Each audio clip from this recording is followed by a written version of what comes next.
Cordial y afectuoso saludo a quienes se conectan con la señal de televisión de CTV Barranquilla y su programa El Termómetro. Como siempre, es un verdadero placer estar con ustedes para analizar los grandes temas de la actualidad informativa local, regional, nacional e internacional. Hoy con un tema nacional que ha tenido repercusiones también a nivel internacional en toda la población colombiana que habita a lo largo del globo, con impacto en los medios de comunicación que tienen la vista puesta sobre Colombia por las movilizaciones convocadas el día de hoy para que la ciudadanía manifieste, exprese su acompañamiento y respaldo a las iniciativas del señor presidente de la República, Gustavo Petro Urrego. Estas movilizaciones son llamadas inicialmente para propiciar un escenario de presión al Ejecutivo, de respaldo, que movilice a las bases del proyecto del cambio y de alguna forma propicie la legitimidad que espera el presidente en los proyectos de reforma que están en este momento avanzando a ritmo lento en el Congreso de la República. Algunos sectores se han pronunciado a favor y en contra. Lo cierto es que es un panorama inusual en Colombia que sea el presidente de la República quien llame a movilizaciones. Ya lo había hecho hace unos meses, pero muy pocos presidentes en el pasado convocaron a movilizaciones más allá de las famosas caminatas por la paz y algunas actividades de repudio y rechazo a actos de violencia. Pero movilizaciones para respaldos a la agenda legislativa, a los proyectos de reforma, muy pocas veces en Colombia, casi que excepcionalmente, se habían convocado bajo este contexto y bajo este criterio estrictamente político. Lo que debemos decir en sentido amplio es que hay voces a favor.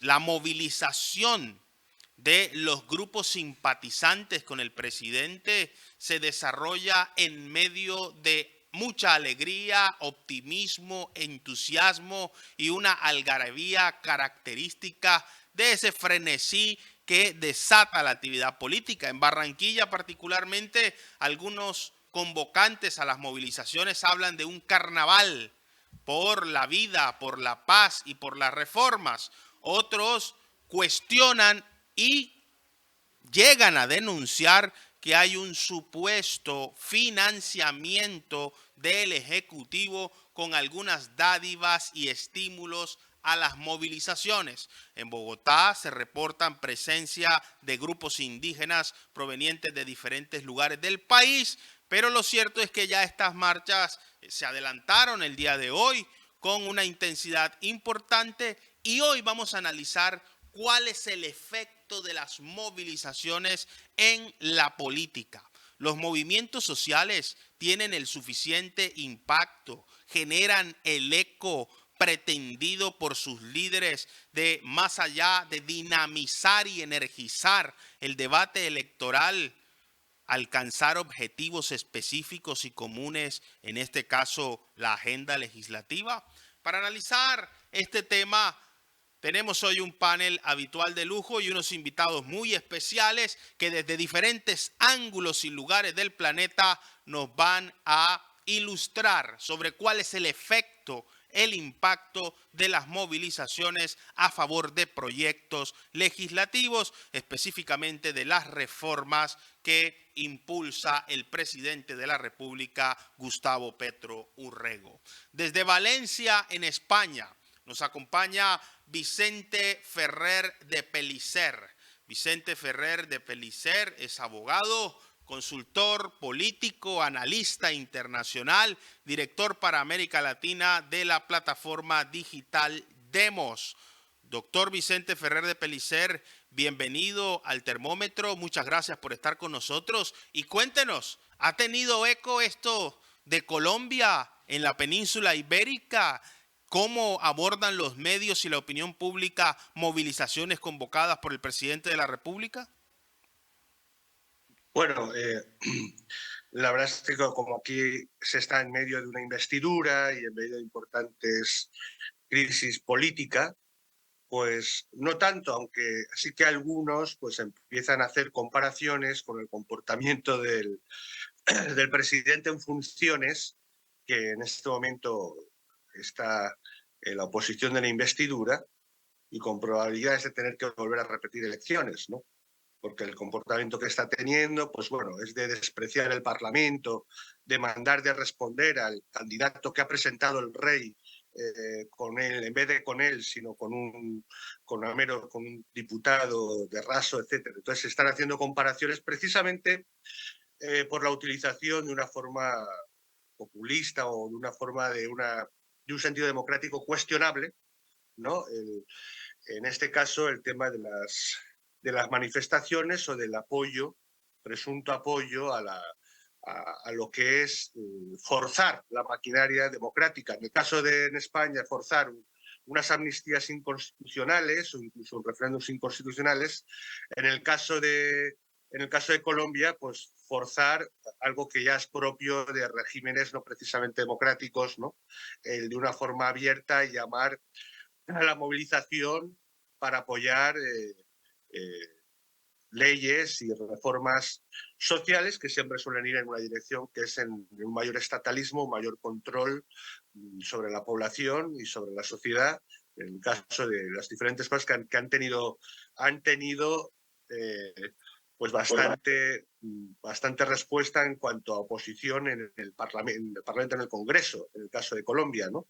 En estos momentos creo entender, y he estado al tanto de todo, que incluso hay algún senador que estuvo, como JP, ¿no? Hernández, que estuvo en el pacto histórico y que está denunciando con bastantes pruebas cómo se ha financiado esas mingas, esas movilizaciones, y a su vez esto coincide con cuestiones personales muy complicadas para el presidente.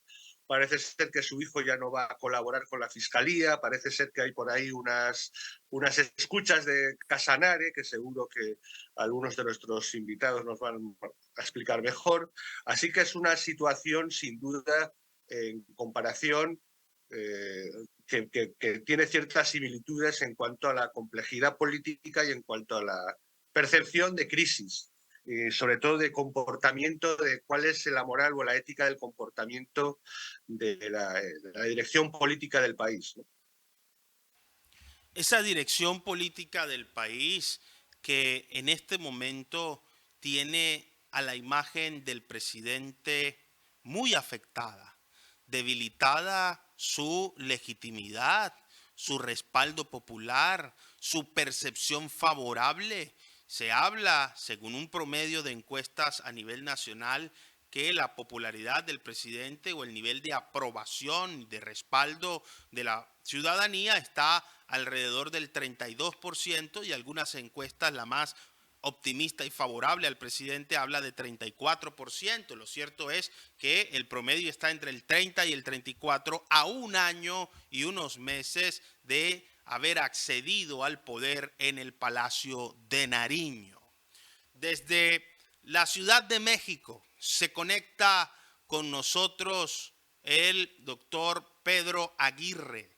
Pedro Aguirre es analista internacional, importante columnista en diversos medios de comunicación en México y uno de los opinadores más influyentes en el contexto internacional. Doctor Pedro Aguirre, bienvenido al termómetro, muchas gracias por estar con nosotros y una pregunta clave para usted.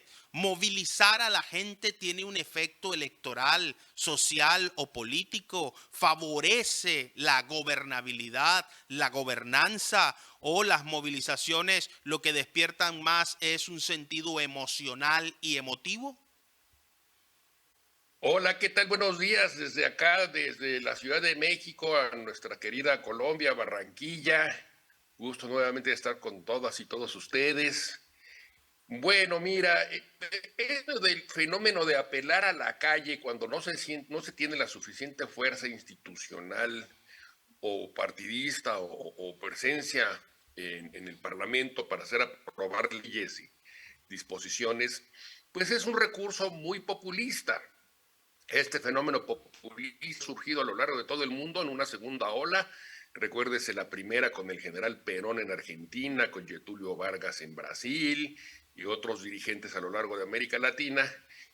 Experimentos que llevaron a sus países más o menos a fracasos económicos bárbaros, a quiebras, a enormes problemas sociales, pero que tuvo una segunda presencia enorme, muy poderosa a partir de la llegada al poder de Hugo Chávez en Venezuela, y a partir de ahí pues hemos visto en Ecuador, en Argentina con el matrimonio Kirchner, en Bolivia con Evo Morales, en fin, ustedes saben, no necesito decirles que este fenómeno ha pegado muy duro en América Latina en los últimos años, y la esencia del populismo, pues es el populismo más que una ideología, es una estrategia para llegar al poder y para conservarlo. Y en el populismo son esenciales, por ejemplo, el discurso polarizador, señalar enemigos, señalar adversarios irreconciliables, que son los culpables de todos los malos del pueblo, de todos los males del pueblo y de la gente en general. Siempre hacer esta figura un poquito fantasmal, esotérica del pueblo, como la esencia de todo lo bueno, de todo lo mejor, de la bondad, de la renuncia por los demás, en fin, una cuestión que es prácticamente religiosa, y un representante del pueblo, que es el líder, el jefe político, que sabe interpretar como nadie al pueblo y que por lo tanto tiene esa legitimidad. Es por eso que los populistas siempre tienen la tendencia a despreciar y a pasar por encima de las instituciones tradicionales de la democracia representativa, a la que consideran la mayor parte de las veces como representantes de las élites corruptas y antidemocráticas, según su punto de vista, y que nada más están gobernando para su beneficio exclusivo, olvidando los intereses del sagrado pueblo. Y eso pues, lo hemos visto, como digo, en muchos casos. Y yo creo que es lo que sucede con Petro. Petro tiene un perfil claramente populista, no ha demostrado en toda su plenitud todavía quizá las tendencias autoritarias que son naturales en los populistas, porque el populismo siempre implica la concentración de poder en las manos de líderes, eminentemente autoritario el fenómeno populista, además de ser polarizador. Y desde luego, pues en este sentido, las instituciones, la democracia representativa estorban.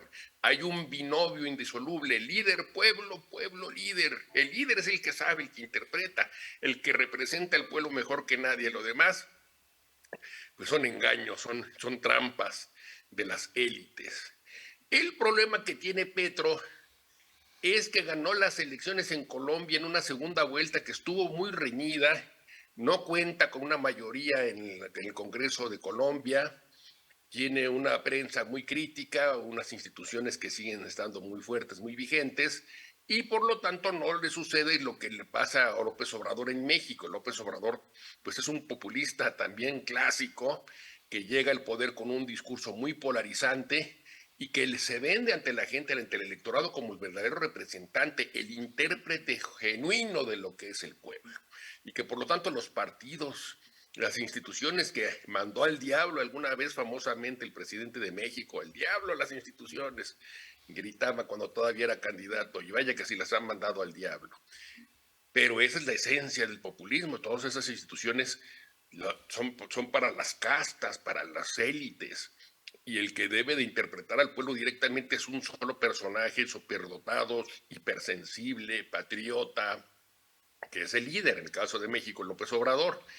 Ahora López Obrador tuvo la primera parte de su gobierno una mayoría calificada en la Cámara de Diputados, una amplia mayoría también en la Cámara de Senadores, y la maquinaria electoral que ha logrado formar, construyendo toda una estructura clientelar, pues le ha permitido ir ganando culturas a lo largo de todo el país y sostener de una forma muy presente, muy clara, pues la mayoría electoral y la mayoría en el Congreso, lo cual le ha dado margen para hacer una serie de reformas y de iniciativas de ley que no han tenido mayor problema para transitar, para ser aprobadas.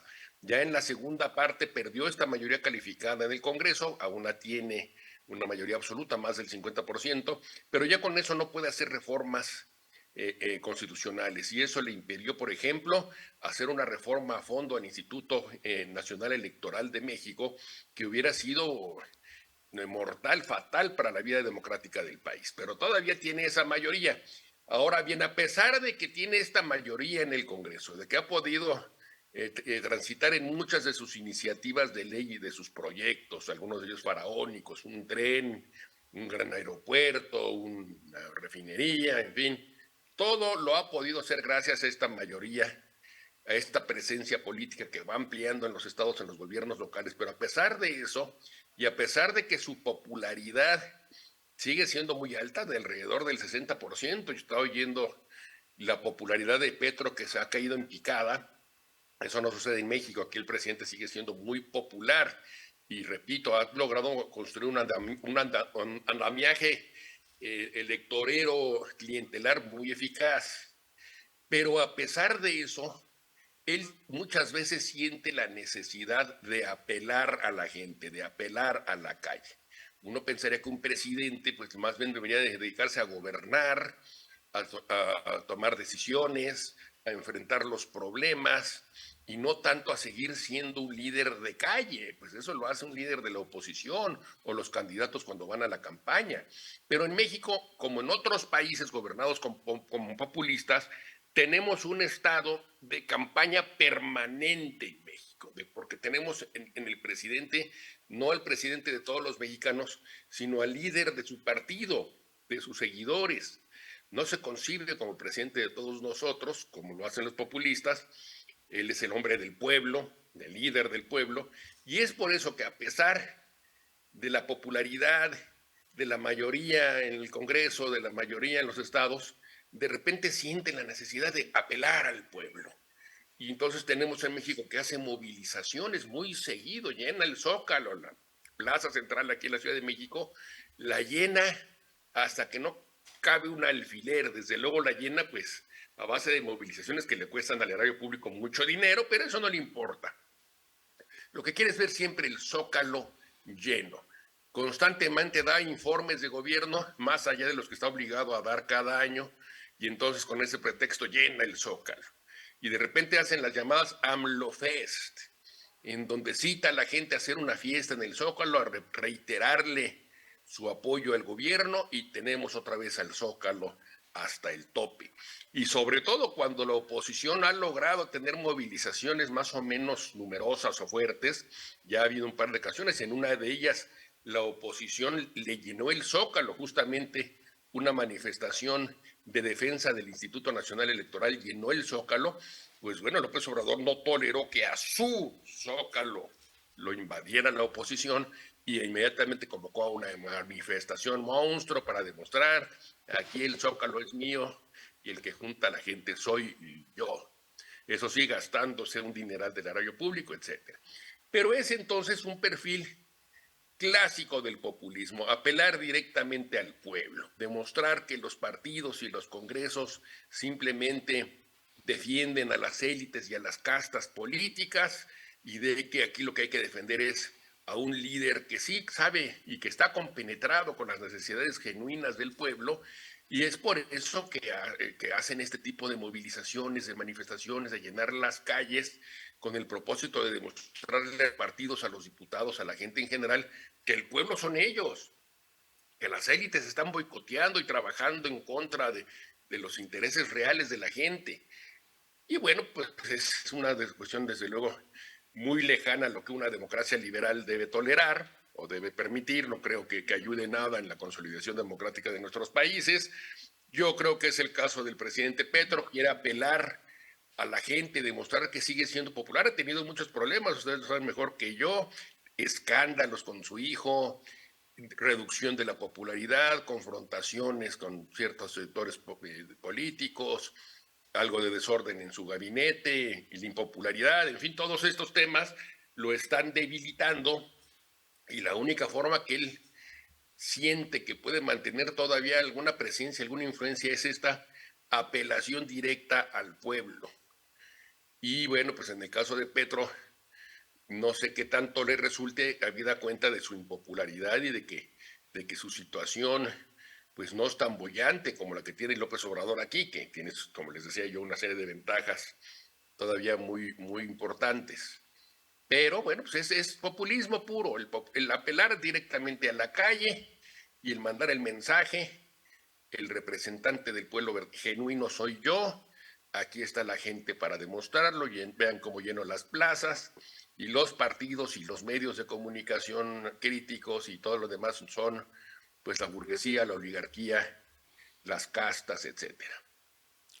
Bajo este criterio, el presidente de la República recientemente en un programa en los Estados Unidos, Democracy Now!, llegó a decir, yo siempre quise hacer una revolución y todavía quiero. La expresión revolución en nuestro contexto tiene unos epítetos y unos significados bastante complejos a la hora de hacer análisis político imparcial. El presidente lo que ha dicho es que llegó la hora del cambio y que el cambio se hace con la gente directamente. Bajo su perspectiva, el presidente de la República, Gustavo Petro Urrego, está llamando a la gente a movilizar porque considera que los cambios estructurales propuestos en las reformas políticas requieren una respuesta inmediata del Congreso, y esta es una forma de no solo agitar las calles bajo su óptica, sino demostrar también el respaldo popular, el acompañamiento que tiene en su óptica de los colombianos.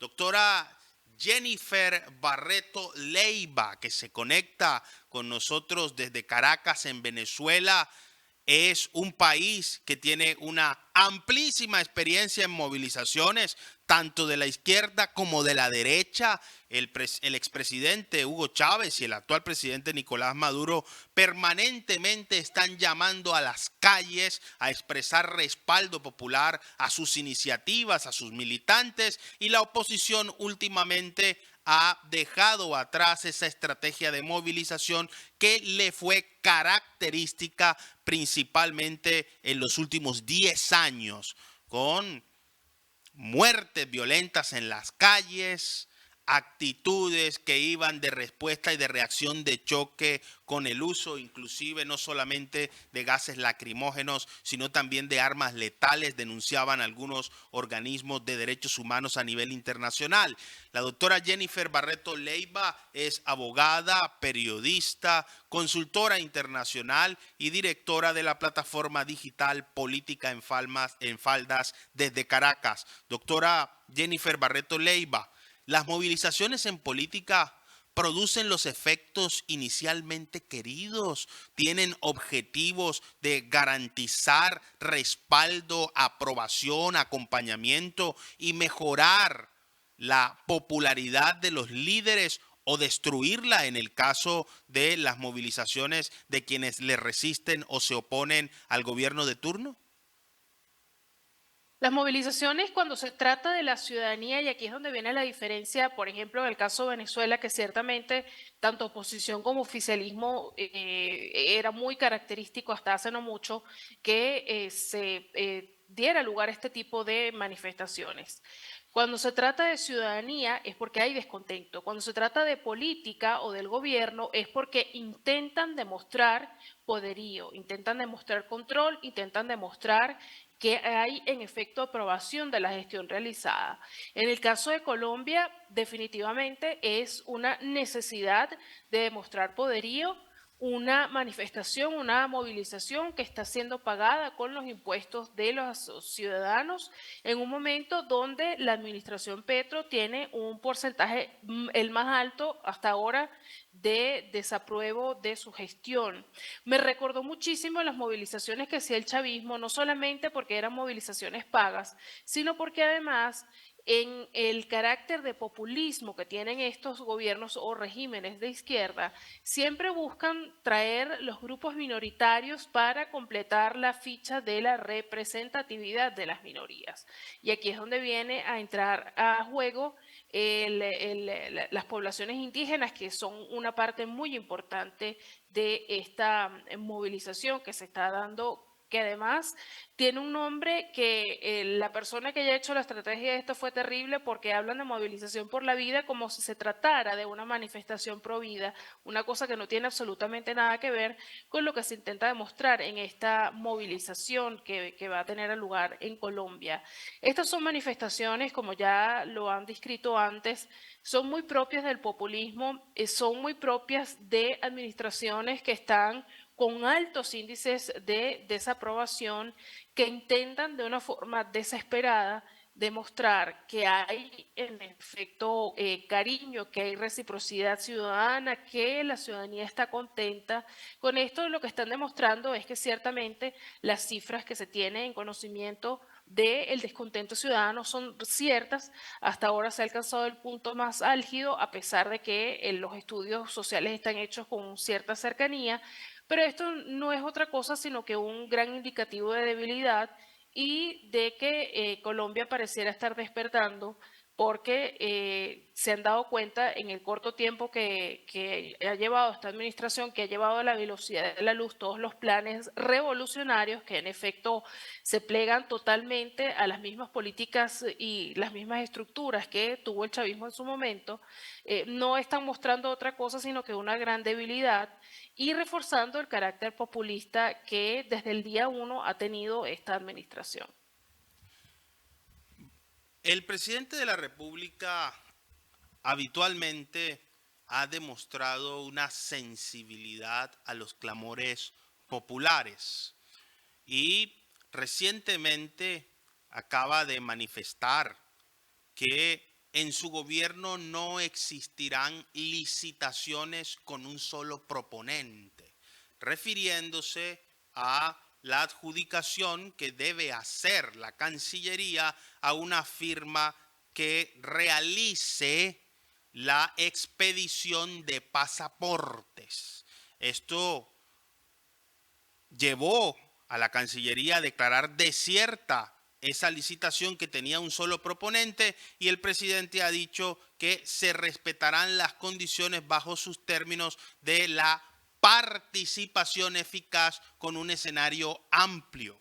Otro de los elementos que el presidente de la República ha dicho últimamente es que va a impulsar las cuotas de género en la participación en las instituciones del Estado, y sorprendió a muchos que la terna para fiscal general está integrada o conformada por 3 mujeres. Acaba de hacer una modificación de una persona integrante de la terna, pero incluyó a una nueva mujer, diciendo que impulsará que a este cargo llegue una persona con las competencias adecuadas y la transparencia e independencia, pero del género femenino.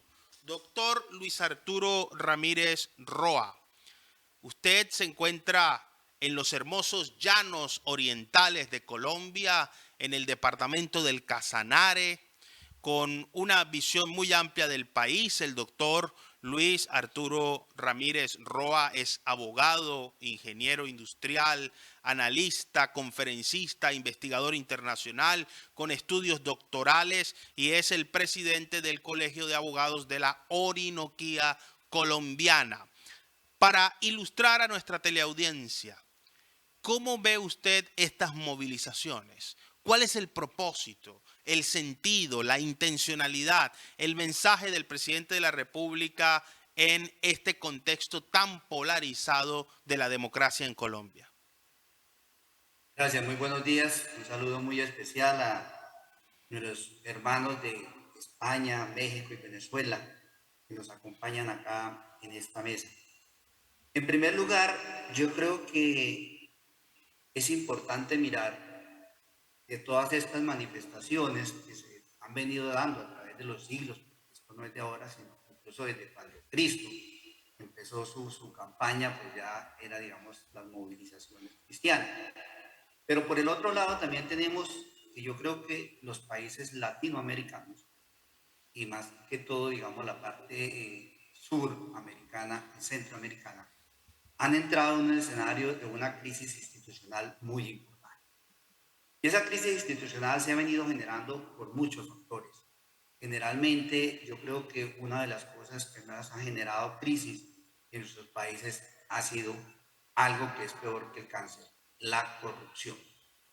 Y eso ha generado, digamos, un despertar en el siglo XXI, digamos, de las nuevas generaciones que miran atemorizados un sin futuro, una sin luz para sus vidas y el desarrollo personal. Entonces, existe una crisis institucional en nuestros países, desafortunadamente. Obviamente no vamos a entrar a analizar todos esos factores, pero sí es fundamental analizar, digamos, la injusticia social. Cuando nuestros países presentan en su escenario, entre comillas, democrático, una injusticia social genera inconformismos. Ahora, tal como lo han acertado quienes nos han antecedido, es muy importante mirar la movilización ciudadana. ¿Qué genera una movilización ciudadana? Y vemos que a través de las movilizaciones ciudadanas se han logrado establecer en el mundo muchos derechos fundamentales y derechos humanos, incluido el voto, el reconocimiento de los grupos LGTBIQ+, el derecho de las 8 horas laborales y una cantidad de derechos que se han venido consagrando en las constituciones de nuestros países, producto, digamos, de las marchas, producto de la manifestación ciudadana, que obviamente eso ha tenido asuntos violentos. Pero por el otro lado, vemos nosotros, digamos, y tal como lo dijo Julio César al inicio, quizá en Colombia, por ahora es el primer presidente del Estado colombiano que acude, digamos, a la marcha, a la protesta social en favor de su gobierno. Ningún presidente se había tomado, digamos, esa molestia o había llegado a tener en cuenta que en la plaza pública, tal como lo dijo nuestro amigo Pedro Aguirre, la plaza pública que utilizan las personas cuando están en plena campaña son las mismas que hoy pues, el presidente Petro quiere utilizar buscando un favor, buscando digamos que la gente demuestre o él buscar más bien demostrarle al país de que todavía tiene muchísimas personas de una u otra manera pueden apoyar o no las políticas de reforma que él quiere establecer en el Estado colombiano. Pero vemos una situación importante de esto y es desafortunadamente la ignorancia que en el caso de los colombianos tenemos frente a eso. Nosotros vemos cómo salen miles de personas a marchar y cuando se les pregunta a usted por qué está marchando, muchos no tienen ni idea por qué están allí, pero están. O sea, falta un conocimiento, falta una pedagogía hacia esas personas de que tengan, digamos, razón suficiente para poder estar marchando. Hay veces, como decimos en el llano, el loro habla porque escucha hablar y a veces nos pasa acá también. Caminamos y salimos porque va un grupo de personas ahí. Entonces yo también me pego, pero no sé ni por qué estoy ahí. Entonces nos pasa lo de la tortuga en la horqueta del árbol. La tortuga se despierta, está en una horqueta, pero no sabe ni quién la subió, ni por qué la subió. Allí no sirve para nada, ni cómo bajarse. Y eso pasa a veces en las marchas sociales. Entonces, nosotros vemos aquí que, digamos, en el caso, digamos, del presidente Petro, utiliza algo que está establecido en la Constitución. Es en el artículo 95, dentro de las obligaciones y derechos que tenemos los colombianos, es participar en la actividad política. Entonces, él utiliza eso para decir, oiga, ustedes tienen un derecho, ustedes colombianos tienen un derecho y un deber que es participar en los asuntos políticos. No es elegir gobernantes y quedarse en silencio, sino tiene que haber un control político. Entonces, convoca estas marchas que desafortunadamente y ojalá esperamos no terminen en asuntos violentos, pero también es una reacción, y tal como lo decía, reitero las palabras de Pedro Aguirre, digamos, el gobierno Petro tiene, digamos, unos establecimientos, unos medios de comunicación que son absolutamente contrarios a lo que tiene el presidente, porque estos medios pertenecen obviamente a clanes económicos muy fuertes en Colombia, que obviamente durante más de 200 años han venido gozando de las mieles de eso. Nosotros los colombianos, digamos, por primera vez tenemos un gobierno diferente a las 6 familias que habían gobernado el Estado colombiano desde su creación. O sea, al Estado colombiano lo han gobernado o lo habían gobernado 6 familias tradicionales. Llega una familia de un desconocido que viene de la costa atlántica, una persona que hizo parte de un movimiento al margen de la ley como el M-19, y eso genera obviamente una reacción muy fuerte de los planes sociopolíticos económicos que habían gobernado el Estado colombiano.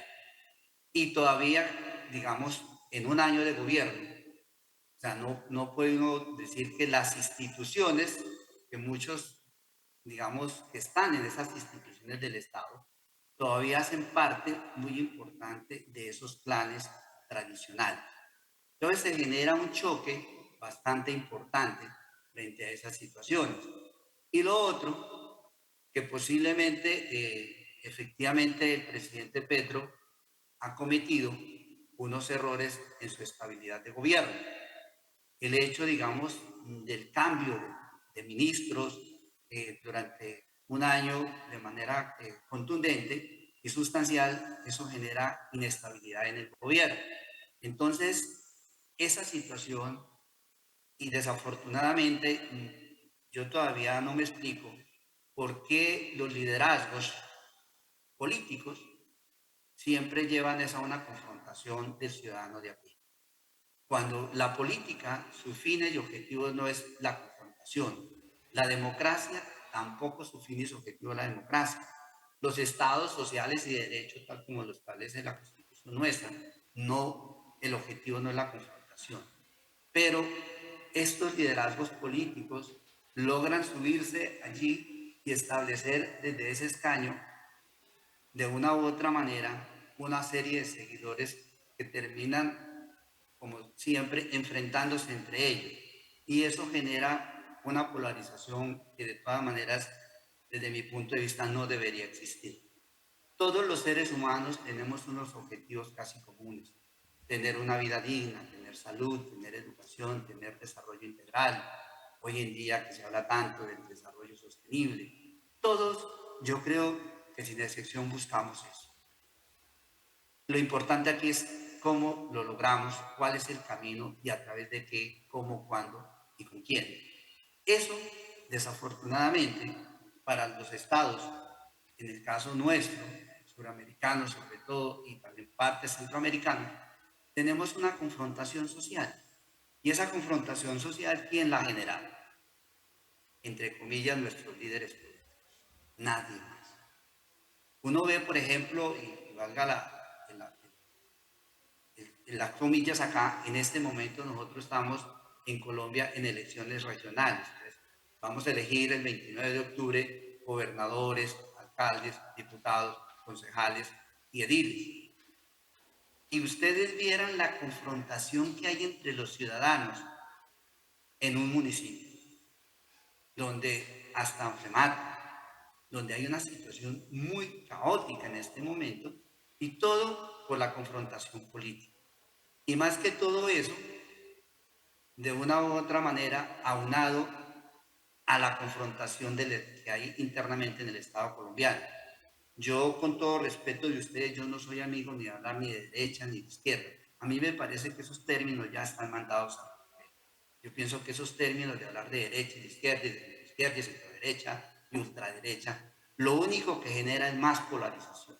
Lo único que genera a veces es una ideología mal fundamentada y falsa en el ciudadano de a pie. Nosotros estamos todavía muy lejos. El nivel de educación nuestro es muy pobre, es muy flaco, es muy delgado. Y entonces las personas se etiquetan en que, no, yo soy de derecha. Y uno les pregunta, ¿qué es derecha? Ah, yo no sé, pero soy de derecha. No, es que yo soy socialista. ¿Y por qué socialista? Ah, yo soy socialista. ¿Pero por qué? No, no tengo ni idea, pero es que Julano tal es socialista. Entonces, miren ustedes que es bastante difícil uno entender cómo realmente las personas llegan a estas marchas. Y yo creo que uno de los compromisos, o más bien deberes, obligaciones que tienen nuestros gobernantes es buscar hacer realmente los fines y objetivos de la política, que es el bienestar común y no la confrontación. Y yo creo que en esto juega un papel muy importante a veces los medios de comunicación. Cuando uno ve en los medios de comunicación desayuno, almuerzo y comida, solamente confrontando líderes políticos, y fuera de eso que hoy en día, digamos, muchos periodistas han perdido el norte, en lugar de informar, se vuelven en analistas. Dan la noticia y se ponen a dar un concepto meramente personal y un análisis de 5, 10, 15 y 20 minutos. Entonces yo creo que es una situación que nos llama a la reflexión y yo por eso desde mi ámbito de profesor siempre en las universidades, le digo yo a los muchachos, hay que leer, hay que estudiar para poder tener nosotros nuestros conceptos propios y no lo que me diga el noticiero o no lo que me diga el WhatsApp o el meme, todas estas cosas que a veces deterioran realmente los objetivos de la sociedad. Yo creo que hoy en Colombia vamos a vivir otras marchas y seguramente si hiciera un sondeo el porcentaje de los que saben por qué están allí son muy pocos. Los demás, perdónenme la expresión, van a ser montonera y nada más. Y eso es delicado. Eso no está bien que suceda eso. Y yo pienso que esto es un llamado y una reflexión para que personas como ustedes, como yo, que hacemos un trabajo social, que estamos escuchando todos los días los problemas de la comunidad. En el caso mío, yo vivo en un territorio que somos 22.000 personas, en este pueblo, en este municipio. Pero aquí en este momento hay una confrontación lamentable. Ahorita estaba mirando acá cómo en la calle se estaban enfrentando a golpes, chocándose en las motos por candidatos. Y eso yo digo, ¿y eso es democracia? ¿Eso es política? ¿Qué es eso? No, eso no es. Eso por el contrario, es llevar a la gente a confrontarse por algo que no tiene sentido. Y fundamentado, repito, en que es que este candidato es de ultraderecha, este es de derecha, este es de centro derecha, este es de izquierda. Y bajo esas palabras, la gente toma un paradigma que lo lleva a enfrentarse con las personas que terminan las elecciones y es la persona que lo va a seguir viendo aquí todos los días frente a su casa, pasar por la calle y terminan enemigos que no tienen razón de ser. Entonces yo considero que esta situación, un presidente o una sociedad no tendría por qué estar marchando, por qué salir a protestar, si los gobernantes cumplieran el mandato que les da el voto popular, el mandato que está establecido en nuestras constituciones. Yo creo que el día que se haga en realidad, en el caso colombiano, el Estado social de derecho, democrático, pluralista y participativo, seguramente fenecerán tantos problemas que tenemos nosotros que generan una injusticia bastante importante en la sociedad colombiana. En medio de estas movilizaciones, no deja de sorprender que los actores políticos, dependiendo de cuál sea su posición o planteamiento frente a esta iniciativa del Ejecutivo de movilizar a la ciudadanía, ha generado comentarios como el del exministro de Defensa, Diego Molano, y actual candidato del Centro Democrático a la alcaldía de Bogotá, diciendo que Bogotá está bajo amenaza y que la ciudad va a ser tomada por el petrismo. En sus términos, el exministro de Defensa, quien ahora aspira a ser el mandatario de la capital de la República, cuestiona las movilizaciones en medio del debate electoral. Por su parte, los partidos alternativos respaldan en masa y con un activismo muy importante estas iniciativas de participación de la ciudadanía en respaldo a las medidas y las acciones o planes del Ejecutivo. Lo cierto es que algunos brotes de violencia intentan manchar estas actividades. Sin embargo, las movilizaciones en democracia han sido características del Estado Social de Derecho y de un sistema de libertades, tanto de un bando como del otro. La pregunta aquí obligada, doctor Vicente Ferrer de Pellicer, es ¿qué tan oportunas son estas movilizaciones a prácticamente un mes de las elecciones regionales? ¿Tienen un fin electoral, como denuncian las organizaciones con fines políticos afectas a la oposición, o por el contrario son una reivindicación a las demandas sociales que deben exigir principalmente celeridad en el trámite de los debates en el Congreso? Pues sí, Julio César, tienes toda la razón, que es que obviamente tiene todo que ver porque probablemente Petro se juega su presidencia, tal vez su silla, aunque no es frecuente en Colombia, pero se la juega el 29 de octubre, ¿sí? Y un poco continuando pues lo que lo han dicho los compañeros muy acertadamente, y ahora el doctor Ramírez, que ha hecho una gran exposición de la realidad, de la percepción de la política colombiana, pero también no corrigiéndole, sino simplemente añadiéndole. Entonces decir, bueno, primero que obviamente no creo que la Constitución, el 95, el 96, el artículo se refiere a que el Poder Ejecutivo pague a gente para manifestarse, ¿no? Yo creo que el llamado a participar en política creo que se refiere a otras cosas. Pero obviamente lo que se hace o lo que se está haciendo por parte del Ejecutivo, y ahí respondiendo directamente a lo que estás diciendo, Julio César, tiene que ver, en primer lugar, porque Petro llega primero perdiendo la primera vuelta. Recordemos que el pacto histórico, en su lógica de revolución, o lógicamente no armada, material, no, sino revolución ideológica, de programa social, fracasa rotundamente la primera vuelta. Entonces tiene que ganar la segunda vuelta, que por cierto la ganó por los pelos, con ciertas dudas, hace ciertos mecanismos, pero bueno, todo el mundo lo aceptó, son las reglas, ¿verdad? Y legalmente indiscutible. Pero claro, legítimamente es cuestionable porque ya, no es cuestionable, sino que llegó con toda una coalición. Cambió la lógica de la revolución social y cambio social por la de una concertación de unidad nacional. Cambió completamente la lógica de la unidad. De hecho, por Dios santo, hasta el Partido Conservador participó formalmente, luego la formalidad la perdió hace unos meses, aunque conserva la Cancillería, pero formalmente participó el Partido Conservador, el Partido Liberal Histórico, casi todos los partidos, menos prácticamente menos en un principio dentro del Centro Democrático, luego se unió un poco más tarde a la oposición, se unió Cambio Radical, pero prácticamente estuvieron casi todos en ese unido. Es decir, Petro no llegó como un revolucionario social, porque no llegó, no alcanzó, el pueblo no lo apoyó, perdió contra un outsider en la primera vuelta. Tuvo que ir a una legitimidad de una concertación nacional, social, con un montón de colores.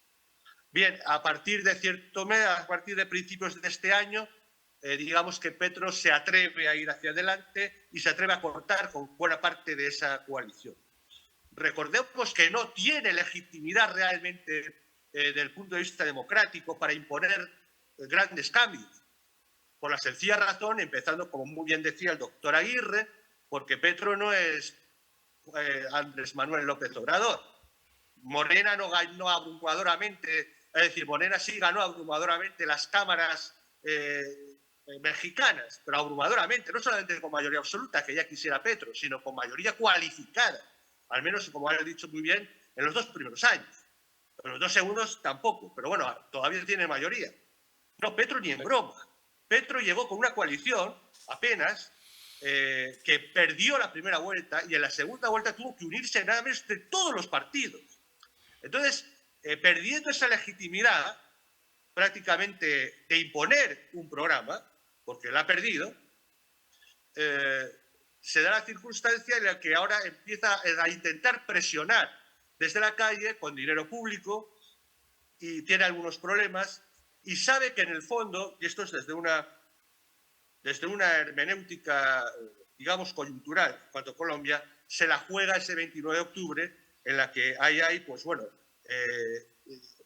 más de 30 departamentos, imagina de más de 1000 alcaldías, creo.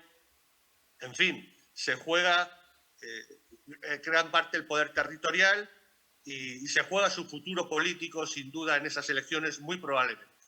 Así que luego en una hermenéutica un poco más profunda, y ahí también estoy con el doctor Ramírez en parte, es que hay un grave problema de fondo, que es en qué momento, por la distorsión de los sistemas que se han ido evolucionando, tal vez incorrectamente, Petro es un presidente de una república presidencialista o es una partidocracia parlamentaria. Y esto es un grave problema, muy de fondo, que trasciende a la coyuntura con Petro y que yo he expresado sobre varios países americanos del mundo hispano o latinoamericano, que es, señores, o empieza a plantearse el volver a una república constitucional, tal vez como originalmente se pretendió, muy cercano a algo parecido a Estados Unidos, o se empezara, o lo que no se puede hacer es tratar de imponer o de poner una partidocracia, modelo europeo continental, de porcentajes de partidos políticos, porque claro, en la práctica eso acaba siendo formalmente un parlamentarismo. Entonces, cuando un modelo partidocrático parlamentario está con una estructura republicana presidencialista, eso va a fracasar por todas partes. Y creo que esto es un problema muy de fondo que tienen los estados, las repúblicas en Hispanoamérica. Pero vamos, básicamente la conclusión final es que realmente Petro está aprisionado por sus propias contradicciones en la política a la que llegó al poder. Llegó al poder no con una revolución social o con un cambio social claro, porque llegó con una coalición de partidos de eso que se llamaba la casta política, es decir, totalmente tradicionales, con una mentalidad más de unidad nacional, de reformas de unidad nacional. Ahora no puede hacerla, se ha quedado solo con poca gente, tiene que negociar como si fuese un sistema parlamentario cuando es presidencialista y está realmente en una situación muy difícil de la cual salir. Así que solo podemos ver que el día 29 de octubre realmente el pueblo sepa leer la realidad y sepa leer la verdad política del país y dé un apoyo realmente fuerte o realmente el definitivo estacazo para decirle que no quiere ir por ahí. Muchísimas gracias, doctor Vicente Ferrer de Pellicer, por estar con nosotros en el termómetro por CTV Barranquilla. Gracias a vosotros, un honor con estar con tan insignes pues, compañeros, con el doctor Ramírez, con Jennifer, con el doctor Aguirre y por supuesto contigo, Julio César, y hasta cuando quieras. Muchísimas gracias, doctor Vicente Ferrer de Pellicer. Doctor Pedro Aguirre, ¿han funcionado las movilizaciones en México con fines electorales? ¿Exhibir la masa se traduce en votos? ¿Se revierten situaciones? ¿Contagian, provocan, se reproducen las energías y se traducen en acompañamiento y respaldo efectivo popularmente? Mira, en el caso mexicano, yo te diría que las movilizaciones sí han tenido un impacto, pero las movilizaciones que vienen de abajo o que son contra el gobierno, que son organizadas por ciudadanos o inclusive por movimientos políticos que están en la oposición. Pero las movilizaciones que vienen de arriba, las organizadas por un gobierno, esas no, al contrario, quedaron muy desprestigiadas. Esas movilizaciones que venían desde arriba eran muy comunes también en la época del predominio priista, cuando en México tuvimos la hegemonía del Partido Revolucionario Institucional por 70 años, y el PRI constantemente hacía también grandes desfiles y concentraciones y manifestaciones, siempre en apoyo al señor presidente, pero la gente sabía que era una farsa, que era una broma, que era algo comprado, que se utilizaban recursos públicos para llevar en lo que en México conocemos como acarreados. Llevas a los acarreados, a la gente que vas a empujar, la vas a llevar en un camión y le vas a dar alimentos tipo sándwich o alguna manzana o algún regalo en efectivo también para que asistan a la manifestación. Y eso nunca provocó absolutamente ningún cambio, ni generó más apoyo para algún gobierno, ni muchísimo menos. Hubo una ocasión muy álgida cuando el presidente López Portillo nacionalizó los bancos en México en el año de 1982 y llenó el Zócalo como una manifestación disque del pueblo espontánea para apoyar esta decisión. Y no es cierto, se veían los camiones de acarreo político, se veían los lonches, estas comidas que se le daban para que la gente pudiera estar ahí contenta y tener algún incentivo para ir. Se pagan muchas veces incluso dinero en efectivo, como decía yo, para este tipo de cuestiones, y no engaña absolutamente a nadie. Las manifestaciones que sí han tenido impacto son las de protesta. El movimiento estudiantil del 68 tuvo un impacto importante, y después las formas en que se llenaron las calles en la elección del 88, cuando Carlos Salinas venció de forma muy dudosa a Cuauhtémoc Cárdenas. Y así hemos visto en el proceso de democratización del país manifestaciones que han tenido su impacto porque le dan una llamada de atención a un gobierno, sobre todo cuando ese gobierno era autoritario, cuando no se podía en las urnas manifestar el descontento porque las elecciones estaban arregladas, pues el hecho de que una oposición pudiera tomar las calles, llenar el Zócalo, llenar Paseo de la Reforma, eso sí tenía su impacto y eso ayudó mucho al proceso de democratización del país. Pero lo contrario, no, al revés, eso siempre ha llamado más al desprestigio de un gobierno que se dedica a comprar apoyo, que es lo que están haciendo, compran apoyo. El movimiento de López Obrador usó mucho la calle cuando estaba en la oposición. Él clamó fraude, fue candidato en 2006 y hasta la fecha asegura que lo robaron sin presentar mayores pruebas. Y en aquella ocasión, pues bloqueó Paseo de la Reforma, la principal avenida de la Ciudad de México, durante meses, tratando de revertir el resultado electoral. No lo logró. Pero bueno, eso habla de que Andrés Manuel, como líder de oposición, apelaba constantemente a la calle. Ya es presidente, quizá no se ha dado cuenta todavía, ya es jefe del Estado. Ah, caramba, y eso es una diferencia muy grande. Y estas manifestaciones que él ha convocado para apoyo al gobierno, pues recuerdan a las del viejo PRI. Andrés Manuel es un restaurador del viejo PRI, eso es lo que es, no es otra cosa, no es ni revolucionario, ni transformador, ni muchísimo menos. Es un conservador que quiere restaurar al prismo viejo. Y estos movimientos que hace para llenar el Zócalo constantemente, llevando a grupos musicales, regalando comida, regalando dinero, facilitando el transporte, que son muy, muy caras y que le cuestan al erario público, no le ganan de ninguna manera prestigio al gobierno, no le abonan para tener más apoyo. Al final de cuentas decíamos, pues el hombre tiene mayoría de su partido en el Congreso y podría pues sencillamente dedicarse a gobernar, dedicarse a despachar los asuntos tan trascendentes que un jefe de Estado tiene que despachar cuando se hace cargo de un gobierno. Eso es lo que se ve poco, sigue apelando a la calle como si fuera líder de oposición. Yo no veo que al gobierno les iba mayormente mostrar músculo cuando todo el mundo sabe que está comprando ese apoyo. Al contrario, yo creo que le resta. Y a final de cuentas lo que tenemos en México es una democracia degradada, con un presidente que no se siente presidente de todos los mexicanos, que apela a recursos autoritarios, porque a final de cuentas es lo que es, tratar de imponer con la abrumadora mayoría de las calles, yo lleno las calles, el pueblo soy yo, y por lo tanto yo tengo toda la legitimidad. Esos recursos pues son autoritarios y están minando a la democracia en este país. Y es el recurso populista de todos los países que han tenido un experimento en este sentido, como Venezuela también lo estábamos comentando, ahora Colombia, en fin, etcétera, etcétera. Pues es eso, el tratar de abrumar, de aplastar con la presencia multitudinaria del famoso pueblo, del intangible e inacible pueblo que es el que manda en una sociedad y el intérprete del pueblo que es su líder, este binomio otra vez líder-pueblo. Pero no, en realidad no ayuda ni para la legitimidad de un gobierno, ni para solventar mejor los problemas del país, simplemente es una demostración de fuerza autoritaria, antidemocrática, que un gobierno no debería de apelar, no debería tener esa necesidad de estar llenando calles con el dinero de la gente, con el dinero de nuestros impuestos.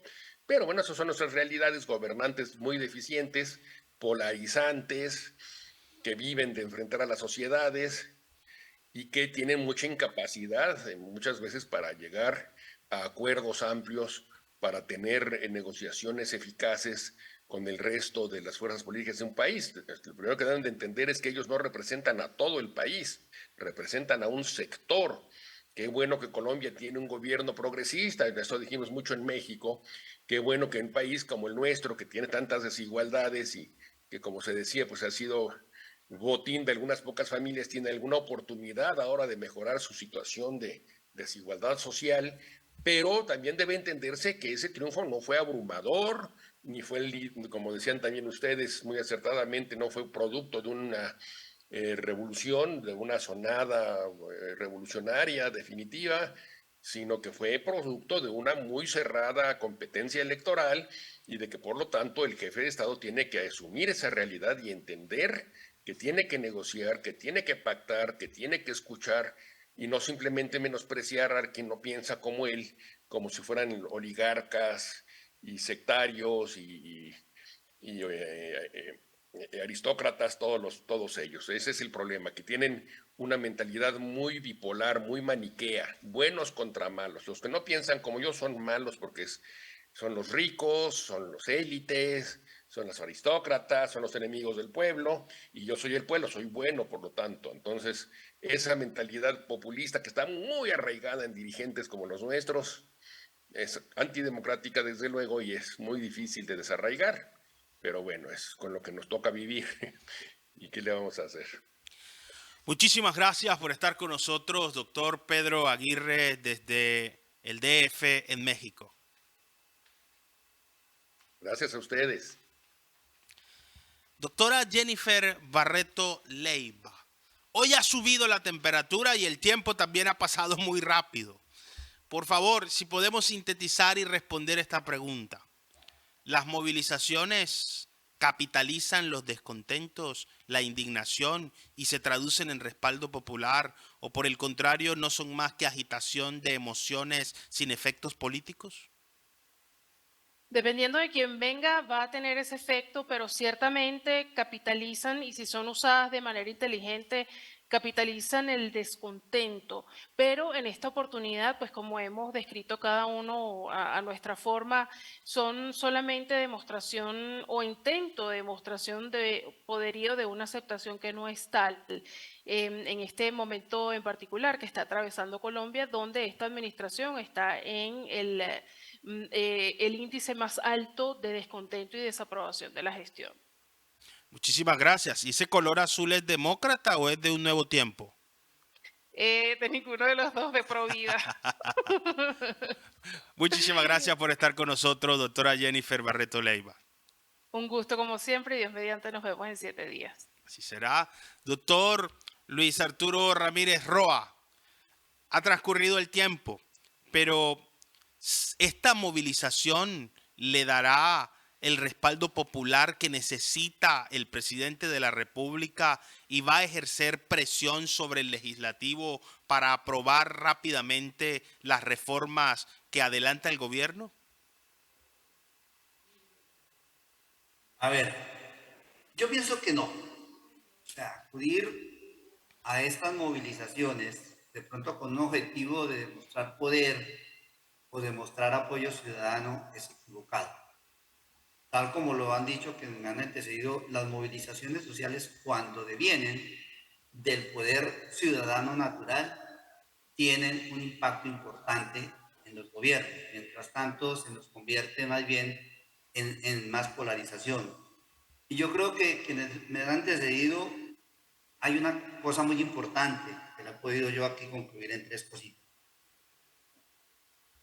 Tal como lo dicen ustedes, nuestro presidente desafortunadamente para la segunda vuelta cayó en el error de la política tradicional, que en política vale todo.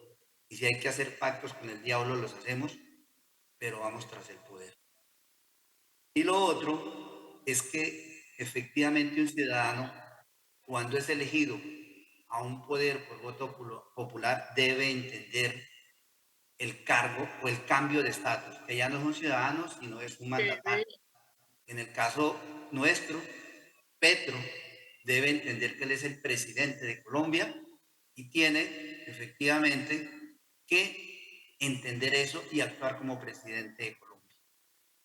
Y lo otro es que efectivamente los movimientos sociales, bienvenidos para fortalecer la democracia, pero jamás utilizar a los ciudadanos de pronto para mostrar poder, para mirar, y más en vísperas de unas elecciones que estamos ya prácticamente a 30 días de las elecciones regionales y municipales.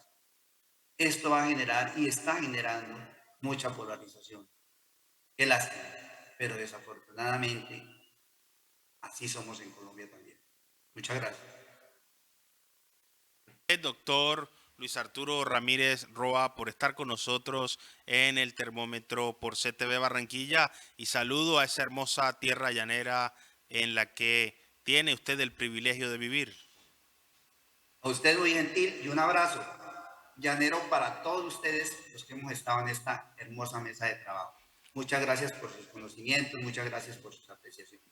Muchísimas gracias, doctor Luis Arturo Ramírez Roa. Lo hemos visto. Jornada de movilizaciones. Las movilizaciones no solo son válidas en democracia, deben ser respetadas, garantizadas. El derecho a la protesta es un derecho fundamental reconocido por la mayoría de las cartas políticas del planeta.